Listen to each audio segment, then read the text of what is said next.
আজকে আবার চলে আসলাম অপু বিশ্বাসের নিয়ে কথা বলতে। কেন কথা বলবো না, তার কাজের ধারা দেখেই কথা বলতে ইচ্ছা করে।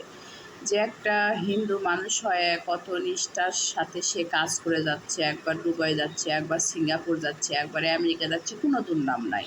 কেন দুর্নাম হবে? সে দুর্নামের কাজ করলে তবে তো দুর্নাম হবে। আর যারা একটা যদি বাথরুমে ঢুকে সেটা নিয়েও দুর্নাম, যে বাথরুমে কেন ঢুকলো। তারপরে কোনো পরিচালকের সাথে কাজ করলে সেটা দুর্নাম হয়। দুর্নামের কাজ করলে তো অবশ্যই দুর্নাম হবে, সেটার কিন্তু কোনো প্রতিবাদ করে না। আপনি যদি সৎ ব্যক্তি হন তাহলে তো আপনি অবশ্যই প্রতিবাদ করবেন, থানায় যাবেন বা বিভিন্ন অভিযোগ করবেন। অপু বিশ্বাসের নামে যদি কেউ কিছু বলে, সে কিন্তু সঙ্গে সঙ্গে সাংবাদিকদের ডাকে সেটাকে ক্লিয়ার করে।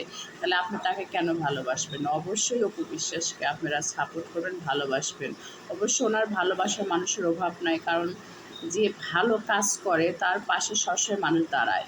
আর এই যে একটা কথা বলছে না যে অপু বিশ্বাস মানুষের পোশাক, না, সে কারো পোশাক নেয় না। তাকে দিয়ে যখন মানুষ মডেলিং করে তখন তাকে পোশাক দেয়, যে এই পোশাকটা আপনি পরেন, আপনার খুব সুন্দর লাগবে। আর যেটা বলে যে অপু বিশ্বাস অনেক মোটা হয়েছে, মোটা হোক, চিকন হোক, বা লম্বা হোক, বা খাটো হোক, তার থেকে তো কাজ করাচ্ছে, মানুষের বিশ্বাসে তাকেই পাচ্ছে। জনগণ যাকে চাবে তাকে দিয়ে তো কাজ করবে।